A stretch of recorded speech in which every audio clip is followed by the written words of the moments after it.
मुरबाड आणि कल्याण या दोन तालुक्यांना जोडणारा राष्ट्रीय महामार्गाचे काम मुरबाडपर्यंत सध्या अंतिम टप्प्यावर आहे. मात्र मुरबाड शहरातून जाणाऱ्या मोठ्या पुलावर अनेक वेळाला लाईट नसते. त्या ठिकाणी अंधाराचं साम्राज्य असतं.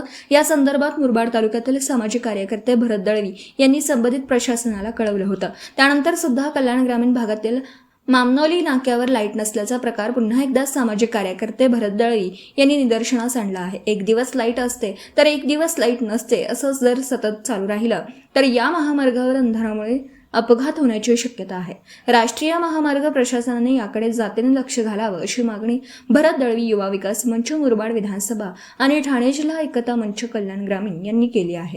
कल्याण मुरबाड या राष्ट्रीय महामार्गाचं काम सध्या अंतिम टप्प्यावर आहे, परंतु वारंवार अनेक समस्या भेडसावतात.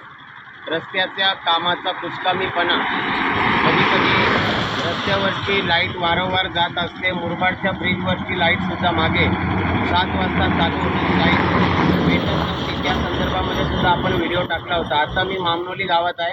आपण बघू शकता रस्त्यावर जी लाईट बसवलेली आहे, जेणेकरून लाईटमधून जाताना वाहन चालकांना सुरक्षित प्रवास करता आला पाहिजे. बघा इकडे हे लाईटचे स्तंभ आहेत, पोल आहेत. बघा लाईट आहे का बघा. राष्ट्रीय महामार्ग प्रशासनाने याकडे तात्काळ जातीने लक्ष घालावं. जर रस्त्यावर अंधार पडला आणि जर ॲक्सिडेंट झाला तर त्याला जबाबदार कोण? बघा माझ्या पाठीमागे सुद्धा लाईटचा पोल आहे, तिकडे सुद्धा बघा लाईटचा पोल आहे. हा बघा लाईटचा पोल आहे का? लाईट नाही आहे.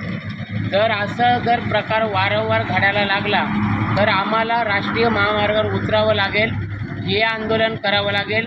मी राष्ट्रीय महामार्ग प्रशासनाला इशारे देतो आहे का रस्त्याचं काम आपण करत आहात, परंतु लाईटकडे सुद्धा आपण लक्ष घालावं. अशा प्रकारचं काम जर आपलं असेल तर मग जनआंदोलनात उभं राहावं लागेल.